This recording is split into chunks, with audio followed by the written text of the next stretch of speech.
Bismillahirrahmanirrahim. Assalamualaikum warahmatullahi wabarakatuh. Selamat sore, salam sejahtera untuk kita semua. Om Swastiastu, Namo Buddhaya, salam kebajikan, salam.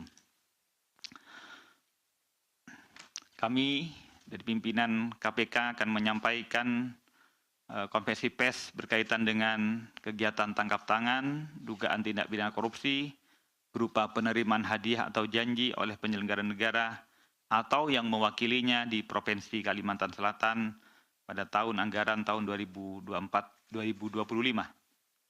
Hari ini, Jakarta tanggal 8 Oktober 2024, KPK akan menyampaikan update kegiatan tangkap tangan terkait dugaan tidak pidana korupsi berupa penerimaan hadiah atau janji oleh penyelenggara negara atau yang mewakilinya di Provinsi Kalimantan Selatan tahun 2024-2025.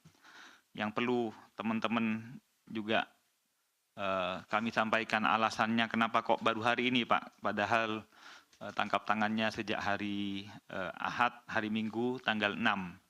Karena prosesnya pembawaan baik tersangka, saksi, pihak-pihak yang kami amankan maupun alat buktinya itu melalui proses yang tidak bisa dalam satu penerbangan yang sama. Sehingga baru terkumpulnya sampai tadi malam.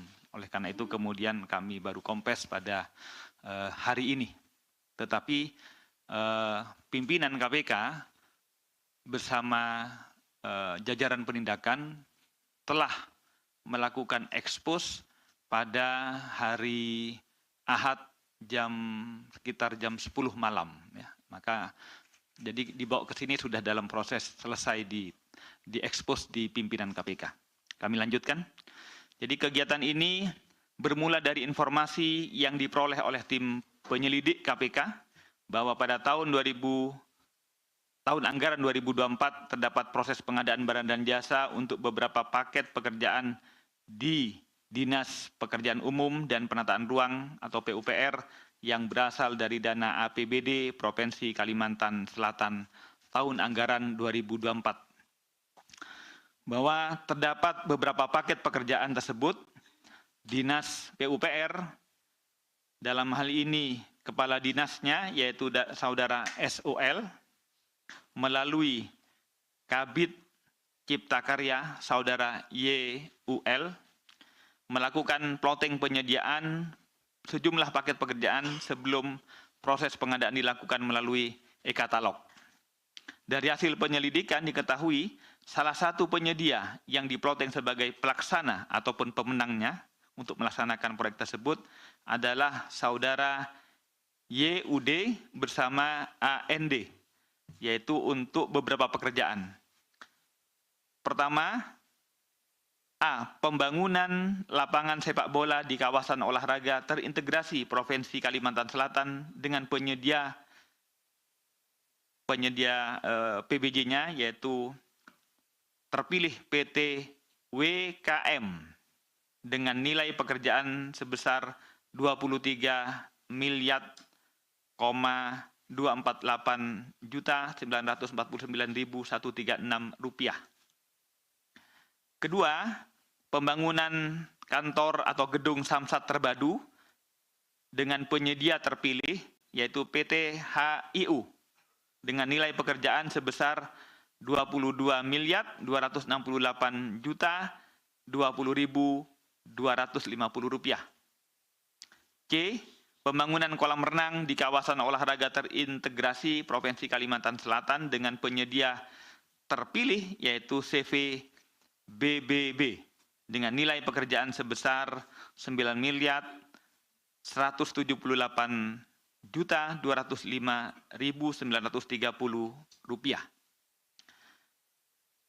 Diduga pengadaan 3 pembangunan tersebut dilakukan atau diduga ada rekayasa yang digunakan ataupun direkayasa untuk memenangkan saudara YUD bersama AND agar terpilih menjadi penyedia paket pekerjaan tersebut.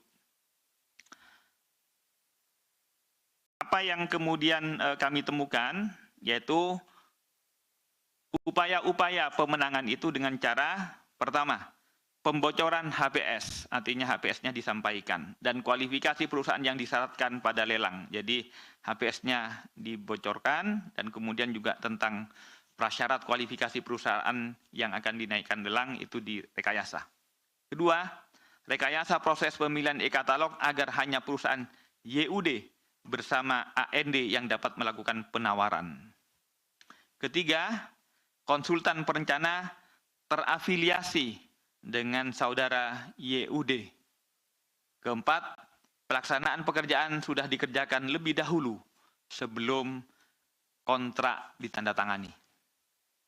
Bahwa atas terpilihnya saudara YUD bersama AND sebagai penyedia pekerjaan di Dinas PUPR Provinsi Kalimantan itu didasari atas sebuah komitmen fee sebesar 2,5 untuk PPK dan 5% untuk gubernur.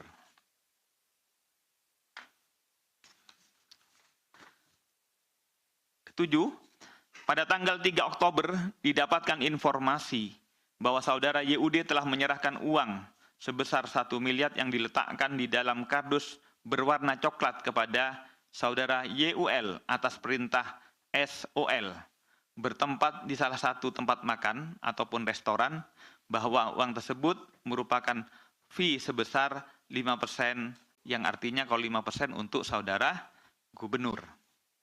Kemudian atas perintah SOL, saudara YUL bersama MHD, yaitu supir YUL, mengantarkan uang tersebut ke kantor Dinas PUPR Provinsi Kalimantan Selatan dan menyerahkan uang tersebut kepada BYG, saudara supir dari SOL. Setelah itu atas perintah AMD, uang tersebut oleh BYG disampaikan kepada AMD yang merupakan salah satu pihak penampung uang ataupun fee yang diperuntukkan kepada saudara gubernur.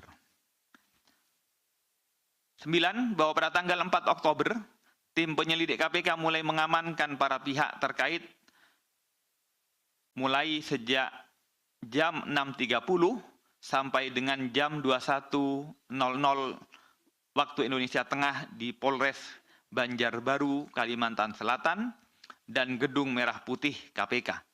Dengan pihak-pihak yang kami amankan terdiri dari, pertama, saudara YUL, Kabid Cipta Karya, yang posisinya sekaligus sebagai PPK.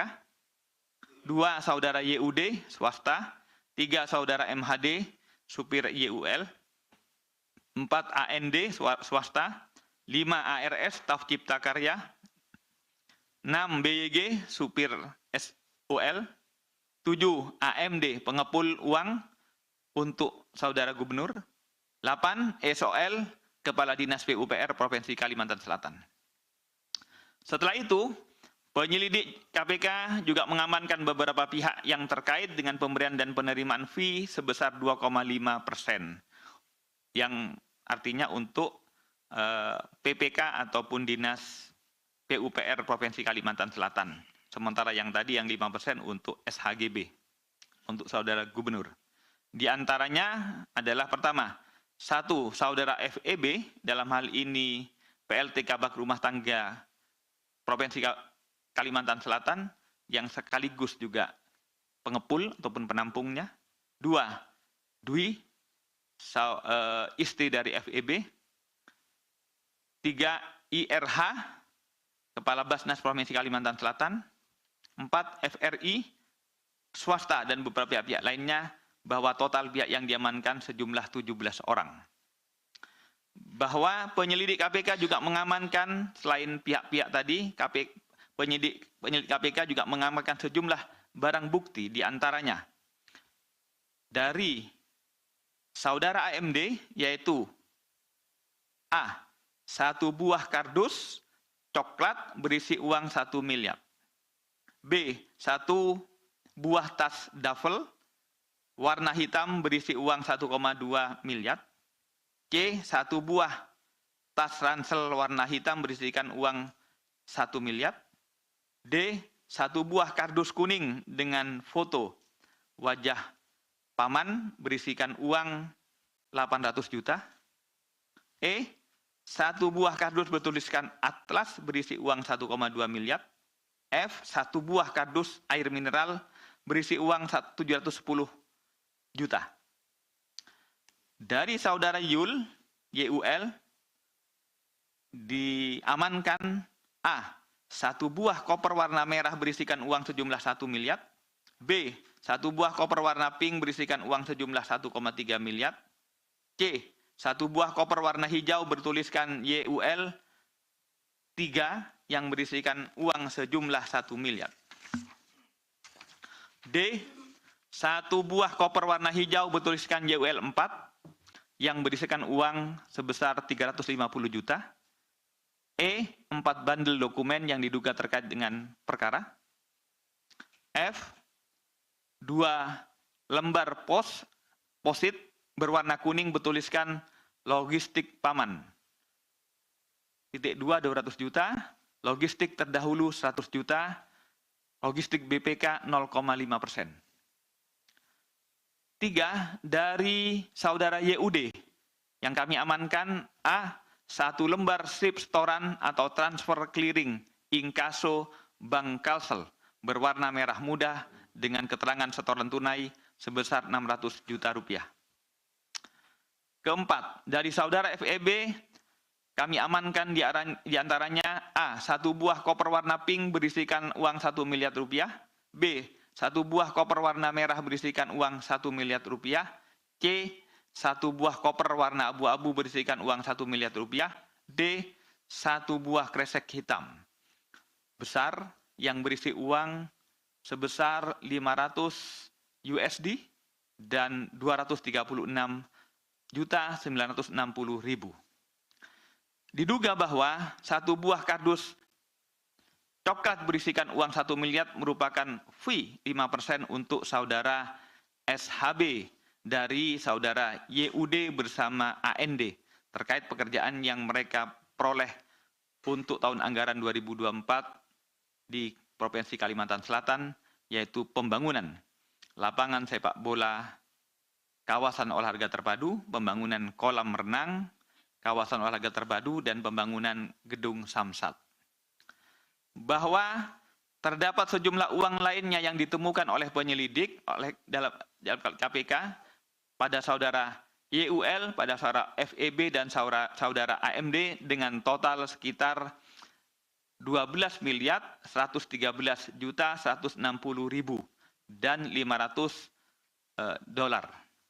Merupakan bagian fee 5% untuk saudara gubernur terkait pekerjaan lainnya di Dinas PUPR Provinsi Kalimantan Selatan. Bahwa pada tanggal 4 Oktober 2024 sekitar pukul 21 telah dilakukan ekspos di KPK maupun juga dilakukan secara Zoom karena ada beberapa pihak, misalnya Pak Nawawi ada di daerah, karena itu kemudian dilakukan secara Zoom.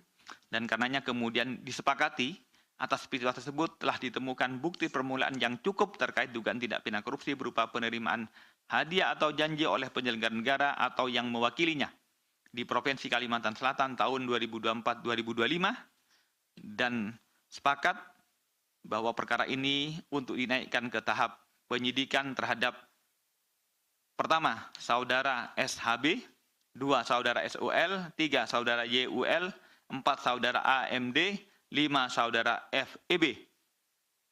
Diduga 5 pihak tersebut melanggar pasal 12 huruf A kecil dan A dan B kecil, pasal 11, pasal 12B besar Undang-Undang 3199 Yungto 20/2001 tentang pemberantasan tindak pidana korupsi, Yungto pasal 55 ayat 1 ke 1 KUHP. Juga kepada saudara YUD bersama dengan AND diduga melanggar pasal 5 ayat 1 huruf A atau huruf B atau pasal 13 Undang-Undang 3199 Yungto 20/2001 tentang tindak pidana korupsi, Yungto pasal 55 ayat 1 ke 1 KUHP. KPK selanjutnya akan melakukan penahanan terhadap tersangka untuk 20 hari terhitung mulai tanggal 7 Oktober sampai dengan tanggal 26 Oktober terhadap 4 tersangka SOL, YUL AMD FEB di rumah tahanan negara cabang rutan dari rutan kelas 1 Jakarta Timur di gedung KPK K4 di sini di belakang, sedangkan saudara YUD dan AND ditahan di rumah tahanan cabang rutan kelas 1 Jakarta Timur di gedung KPK C1. Sampai dengan saat ini penyidik KPK masih terus juga mencari dan mengamankan pihak-pihak lainnya yang bertanggung jawab yang belum dibawa oleh KPK pada hari ini. Terakhir, sekali lagi, KPK menyesalkan dan turut merasa sedih atas kejadian ini.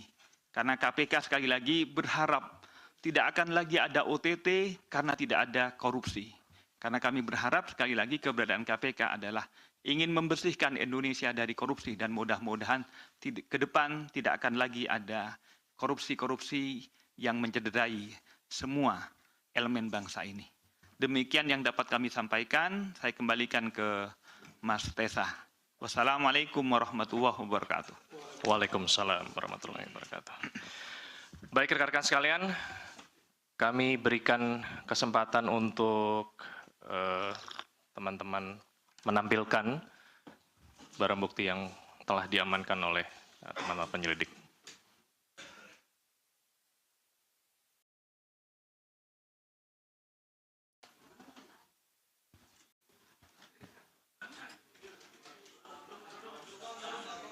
Tenang ya, tenang ya.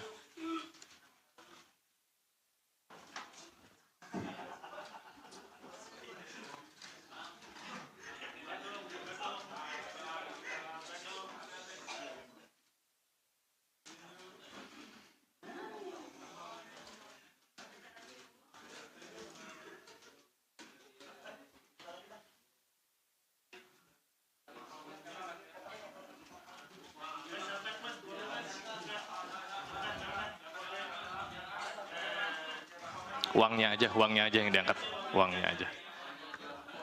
Ambil 2 gepok kita.